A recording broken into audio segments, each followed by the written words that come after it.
Einen Blick hinter die Kulissen darf jeder neugierige Zoobesucher am Tag vom sibirischen Lagerfeuer werfen. Einmal das Tigerhaus von innen unter die Lupe nehmen. Das tun auch Anja Hata und ihre 15 Monate junge Tochter Pia Marie. Werden denn dort manchmal noch mal So, wir sind jetzt hier im Tigerhaus. Hier wohnen die Tiger.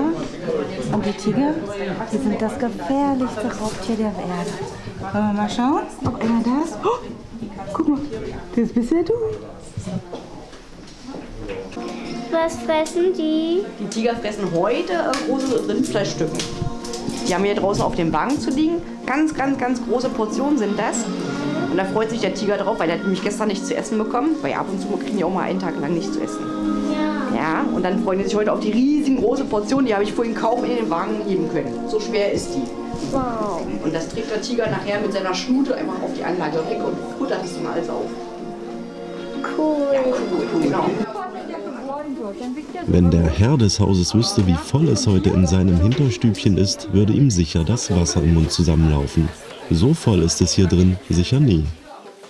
Für die Besucher haben wir das Haus mal geöffnet, damit die auch wirklich mal sehen können, was meine Kollegin hier alles fabriziert hat, weil sie hat sehr viele Fotos über die Jahre gemacht als Tierpflegerin. Und die hängen hier halt aus und dann freuen sich die Leute, dass sie auch mal die Fotos sehen können. Und auch natürlich, wie die Tiger wohnen. Weil das sieht man natürlich hinter den Kulissen meistens als normaler Besucher nicht. Wir haben hier mal eine Box zurechtgemacht mit den Dingen, die wir mal so im Laufe der Zeit finden. Zwar selten, aber manchmal kommt es vor und sowas heben wir natürlich auf. Das ist zum Beispiel ein Tigerschnurrhaar und mal zum Größenvergleich ein Schneeleopardenschnurrhaar. Dann haben wir hier vorne ein bisschen Fell vom Tiger. Und ein bisschen Fell vom Schneeleopard. Man sieht, das vom Schneeleopard ist wirklich so weich wie Watte. Die sind auch als Alttiere noch so weich. Und das vom Tiger ist schon ein bisschen rauer. Ist jetzt über die Jahre so ein bisschen verfilzt hier. Aber Tiger haben ein bisschen raueres Fell und Schneeleoparden behalten auch im hohen Alter noch dieses wunderbar weiche Fell, was eigentlich Plüschtiervergleich hat. Oh, schau mal.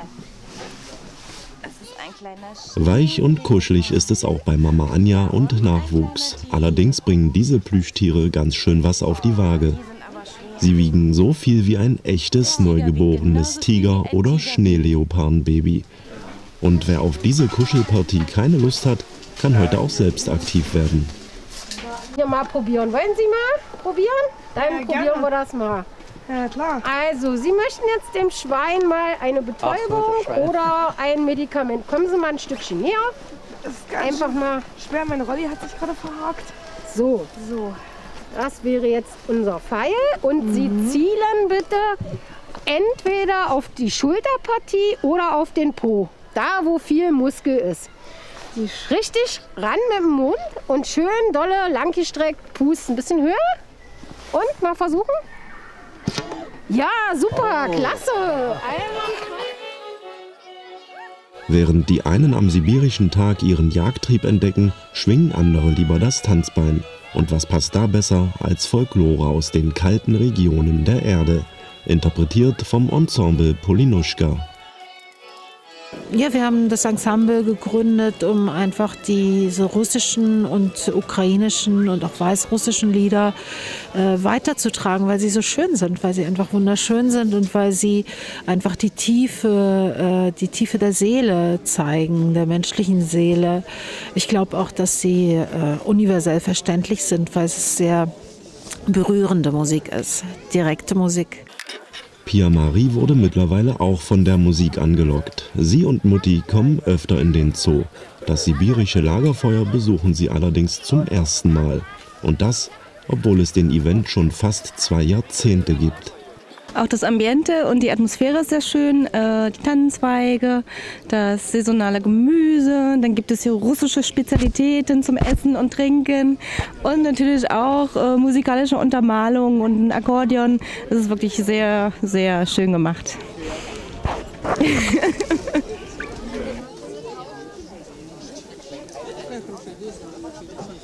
Ich dachte, in Sibirien ist man die Kälte gewohnt. Warum wärmt ihr euch denn hier? Ja nun, in Sibirien kleidet sich man anders. Da gibt es Pelz, Leder und so Pelzunterwäsche. Das heißt, ihr habt geglaubt, heute ist es hier wärmer, dass er diese Pelze nicht braucht? Naja, wir haben schon vorbereitet, ja, aber wenn man so lange draußen ist, dann spürt man schon die Kälte. Richtig heiß hingegen wird es am Tigergehege, auch wenn da noch eine Scheibe zwischen ist. Anders wird es einem schon, so von Angesicht zu Angesicht. Und zusätzlich zur guten Laune heute steht natürlich auch eine wichtige Botschaft im Mittelpunkt.